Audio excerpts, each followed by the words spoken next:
Next on the Broadway show, proud and powerful Broadway triple threat Jelani Remy is here to talk about the return of Ain't Too Proud, the life and times of the Temptations. The Phantom returns. We'll talk to the star of Broadway's longest running musical, John Riddle. A Whole New World, you'll get to know the star of Disney's Aladdin making his Broadway debut. I'm Tamsin Fidel, and this is the Broadway show. Broadway is picking up speed, gaining momentum. We are back with our best and biggest shows, and that's why I'm so glad you're with us for this latest edition of the Broadway show. I'm Tamsin Fidel. I know you want to leave me, but I refuse to let you go. Ain't Too Proud, the life and times of the Temptations led the 2019 Tony Awards with a dozen nominations, including a win for Best Choreography. Ain't too proud to beg, as you know it. Please don't leave me, girl, don't you go. Paul Wintour caught up with one of the stars of Ain't Too Proud. Broadway triple threat Jelani Remy was wowing audiences in Ain't Too Proud just before Broadway shut down. I caught up with him to talk about the Temptations musical and how excited he is to return to his Broadway home. Audiences love comfort food, we know this, so that's why things like the music of the Temptations, they come in sort of ready for that. And I feel like now, Ain't Too Proud, it's going to be a nice, cozy place for people. You know what it is? I think Ain't Too Proud is a celebration of, good music and good people and the Temptations that brought so many different people to the dance floor. No matter what color you were, what size you were, where you're from, this catalog and this music made you feel heard and seen, So they did that, and that music is timeless, and it's still doing the same thing. Like, one of my favorite memories is doing the show and seeing people lip sync verbatim all these words, or see that Temptation that they loved, or see the Supremes, or hear Shout, and all these incredible songs that take you back to a time where people wanted an escape. People wanted to feel something good. And that's what they did, and that's what our show does. It makes you feel something good and something real. You're right, the men in the show, the Temptations, you see them go through social change, you see them go through the fight for racial justice, and you see all these stories told all these years ago in this show, and now it's just all more personal. It's all more personal because now I lived it, and we lived it, not just me. We all lived it as a planet, and this show just touches on it gently, but it's going to mean a whole lot more now.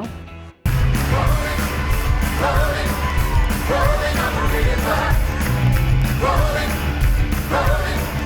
Rolling on the river. We're rolling. Tina, the Tina Turner musical, is back for the first time in more than 18 months, officially reopening on Broadway. Adrienne Warren just recently picked up her first Tony Award for her turn in the title role. She's only in the show till the end of October.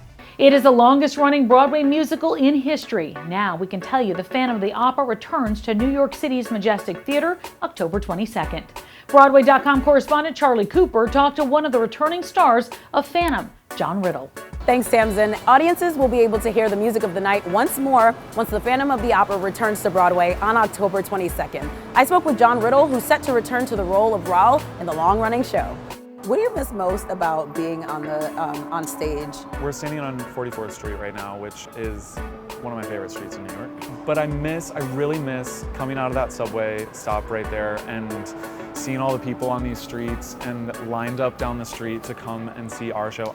That's my favorite part about being on Broadway, is the buzz, and I love walking through all the people and them having no idea who I am, and knowing that I'm gonna go put all the makeup and the clothes on and then go do this thing that I feel incredibly lucky to do, and also that is so special for the people that come to see us.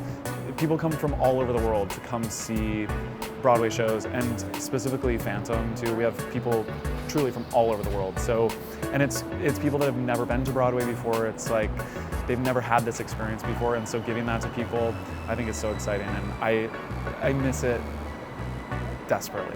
I know that Phantom was the first show that you saw at 5 years old. You've done your research. I know. 5-year-old you, could he have ever imagined that you would be in the show as Raoul? No, I just got chills actually, because here we are standing in front of the Majestic. This used to be sort of a fake thing in my mind. It didn't actually exist, and that was sort of the feeling I had It was my first audition when I moved to New York. I auditioned for Raoul, and I think I auditioned like every year since then, actually, since I've been in New York for 9 years. And so when I got that call, they said, hey, do you want to be in Phantom of the Opera? And I said, I didn't even hesitate. Yes, of course.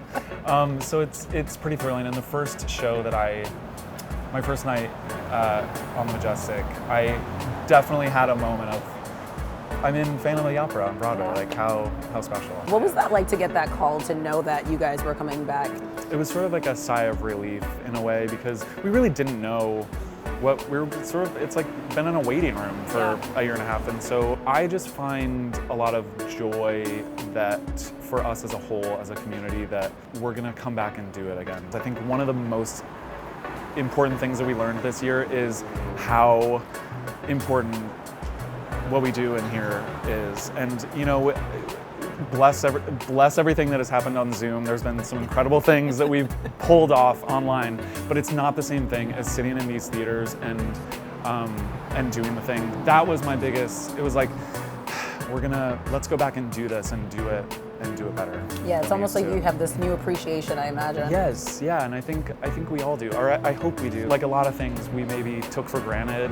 We're just hungry for the live experience again. Who was that guy? I don't know. He apparently has been to Sephora and picked up some sort of, I don't know what number foundation that is, but you look pretty good. It's pretty thrilling. Like this guy here, this was like almost 2 years ago, so it's kind of a different person. Looking at this photo is kind of like staring into the past, because it literally is. But this moment, I can't wait to do this again. I can't wait to, I have been very lucky. Megan Pacherno, who plays Christine. We've been singing a lot together actually this year, so that's been kind of cool. We've like kept the little fire alive. But it does make me really excited I can't wait to see that lineup of people.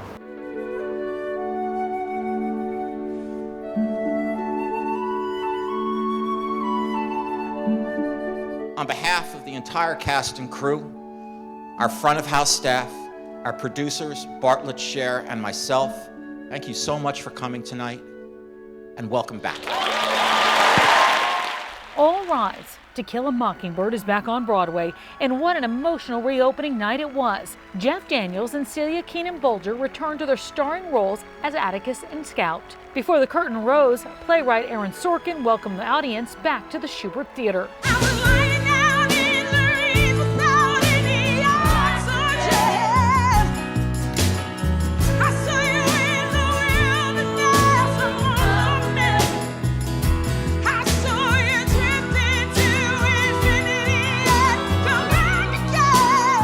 The Bob Dylan musical Girl from the North Country opened just days before the pandemic shut down Broadway. The cast album just released in August. Broadway.com correspondent Beth Stevens talked to the show's director, Connor McPherson, in this week's edition of Building Broadway. So it's really wonderful that we're at the Belasco Theater, because your work has been touched by the supernatural here and there, and this is the haunted Broadway house. Did you know that? I've heard it's haunted, yes. And we got to go up to the apartment at the top of this theatre where Mr. Belasco used to live. It's really spooky up there. It's really big and derelict. All right, let's talk about Girl from the North Country. Tell me about the origin of this piece. We just had this idea of a play set in a boarding house in Minnesota in the 1930s. I don't know why, but I kind of thought if you had a Eugene O'Neill kind of feeling, that perhaps Bob's music could sit well into the 1930s. So I just wrote down a couple of pages and we sent it off, and a few days later we got a message back to say that Bob Dylan really liked that idea and wanted me to proceed. As soon as he said that, he just gave us total freedom to use any of his songs. So they sent all of his albums to my house. So there was like 50 albums. The way that I did it was, if I liked a song, I thought, well, I'll put that in, and that was it, you know.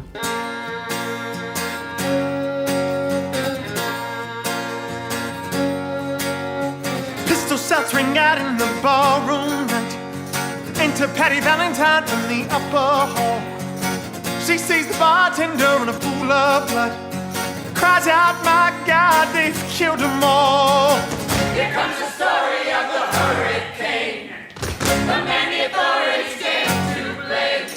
And then how did you get to work on all of these characters? A lot of the time when you're writing a play, it's kind of unconscious, really. I mean, I think there's a sort of a spine or a framework of the play of a kind of nativity kind of story, the nativity, you know, and it felt like in some way that was kind of the structure of the story. And then Bob's songs are like hymns. It's kind of like a kind of biblical story in a funny way, I suppose. And in rearranging the music, there's a lot of choral work which actually fits in with that. Yes, that felt really important. When I got together with Simon Hale, our musical arranger, we were talking about what was this sound like. Now he was very strict about, you know, if it's set in the 1930s, we should only have instruments from the 1930s. In a way, you're being drawn into the inner life of the character, and it's almost like their inner life is dreamlike in a funny way. So it feels like you're getting to know the character's inner soul. So it deepens it rather than moves it forward. So when they're singing, they're not necessarily singing to someone. They're always kind of solitary in a way. It never really feels like they're singing to someone else in the show. No, it's, oh yeah, and they're all singing together. But sometimes they say, where should we be looking? And I always say, you should be looking about here. As the director? Yeah, I'm like, you should be about here. Where the microphone is. Kind of a microphone, or even more, just kind of here. You know what I mean? So you sort of, it's kind of inner, but quite concentrated. Also, you can be out then too, but it's like you're looking more just into your own thing rather than the audience. You know what I mean? Yeah. 1,000-yard stare. How has it changed your writing moving on? What have you learned? Well, I suppose before doing this, I think if someone said to me the character suddenly starts singing, I would have been like, no, that makes me feel sick. But now it's like, you go, oh, anybody can do anything in a show, and actually the audience sort of want them to. It gives the piece some breathing room. It feels like when they sing, everyone sort of exhales when that happens. Is that on purpose from your point of view? Theatre performances evolved out of religious ceremonies, right? And I think that probably singing was part of that from the very get-go, thousands of years ago. So it feels very natural and normal. It just feels like it takes you both deeper into yourself and kind of higher in a kind of transcendence all at the same time. It's like everybody goes into a kind of communal trance, and music really helps you get there.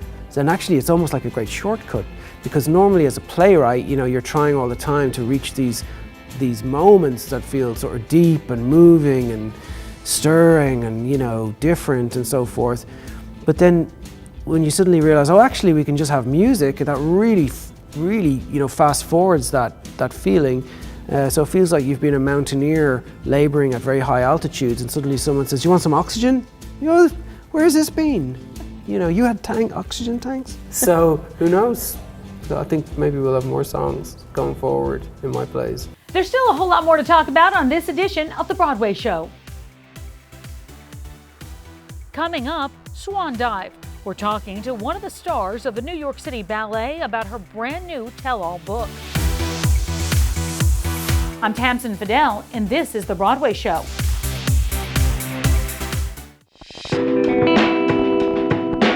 Another wish has been granted. Disney's Aladdin is now reopened on Broadway, and it features a rising star in the title role. And he has this week's Fresh Face. My name is Michael Maliakel, and I'm playing Aladdin on Broadway.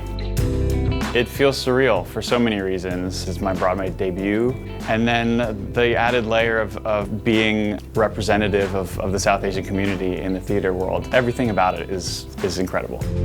Aladdin was every brown kid's prince growing up. He was it, and he was it, meaning there wasn't much else in mainstream media for young brown kids to look up to and aspire to and see themselves represented as. There's so many things about the original film. My brothers and I absolutely annihilated that VHS. It must be in shreds somewhere in my parents' house. Over the years, especially as I started singing, every family gathering, even like a karaoke, it's like go sing A Whole New World. And now to be like on a Broadway stage getting paid to sing A Whole New World, I get goosebumps thinking about that. I grew up in central New Jersey, in Hamilton. My first love was really music. I consider myself a musician at heart. Theater sort of came into my life a little bit later. In high school, I did a couple of shows. It was Sky Masterson and Guys and Dolls. I think it was probably the first time that I really was like, this is fun, and I think I could see myself doing this for the future. I get asked a lot, like, was this your dream growing up? Was this like a lifelong dream that you're realizing, debuting on Broadway? And the honest answer is no. It wasn't a dream that I allowed myself to have. It's hard to dream something that you can't see, especially as a young kid, if you don't have something in front of you to light that path. In so many ways, this role and this opportunity feel a lot bigger than me. My hope is that being on stage at the New Amsterdam, that young kids will show up and have the fuel to dream big and know that these opportunities are there for them, that they deserve to take up these spaces. Georgina Paszkogan is a star on both the New York City Ballet and Broadway stage. Now she's telling her fascinating life story in the memoir, Swan Dive. Let's find out more. I knew you were a fantastic dancer. Little did I know you had such a story to tell. And now you're a published author. Indeed. I read your book. It's fantastic. Tell everyone the title. I love the title. The title is Swan Dive, The Making of a Rogue Ballerina. And you call yourself a rogue ballerina? It is my absolute moniker. I was just thinking about, like, who am I? What do I have to give back to the art form of ballet? I don't fit in. I've always been seen as the outlier. And I was like, you know what? I'm just gonna embrace it. And then boom, the rogue ballerina came to mind. It's flipping the connotation of rogue on its head and saying, like, it's okay to be different, and that's what makes me special in the world. Well, let's talk about this. So you had a lot to reveal in your memoir. Yeah. You are very open about some very difficult experiences. Yeah. But to actually hear your story was really eye-opening. Well, I wanted to, where I sit as someone in the world that loves it so much, I want ballet to be able to survive generations into the future, and what we're doing right now isn't working. I wanted to tell my story because, like, I bridge this world of a highbrow, lowbrow. I balance between those things. I am a multicultural woman in a very white Eurocentric world of ballet, and I think that's a story that most people don't get to see. If I present myself as a relatable person, it's my hope that these people walking down the street will maybe want to come see the ballet, in addition to seeing all of the wonderful Broadway shows.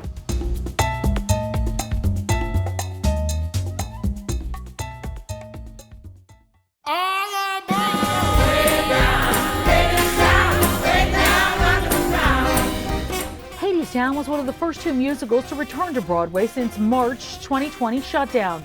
And stepping into the role of one of the underground's workers is Ofra Hines. Before the shutdown, we talked to her about why she's just gotta dance. Hi, I'm Ofra Hines. I'm originally from Miami, Florida, but I left when I was 7 years old. I moved to Framingham, Massachusetts, and I was there for another 7 years, and then I moved to New York when I was 14. I started dancing as a 4-year-old, 3 or 4-year-old. My mom put me in creative movement. And then the next year I started ballet and tap. My mom is super supportive, and my grandmother. They've always told me that I can do whatever I put my mind to, which is really sweet. I also come from an artistic family. So my mother danced, and she's a visual artist, a painter, and my father was a trumpet player. So they sort of understand this sort of lifestyle. So I was a gymnast as well. I was at a point where I was doing a ton of gymnastics and a ton of dance, and it was getting to be too much with school and everything, so I had to make a choice between gymnastics and dance. And once I made that decision, which was a hard one for me because I really loved gymnastics, and I realized that it was something that could be a career, then I was all in. I definitely feel a sense of community, especially since I've been in this business for a long time. We all see each other at the same auditions. We work across the street from each other, so there's definitely a sense of community that I love. Advice that I would give my 13-year-old self, that would be to continue to work hard. The work is never gonna stop. People are gonna say no to you, so also you have to get comfortable with rejection and not take it personally. There are days when you're tired or you're grumpy for whatever reason, and that's just work. Any job you have is going to be like that. There's not been many times where I think I want to do something else. This is really like my dream job.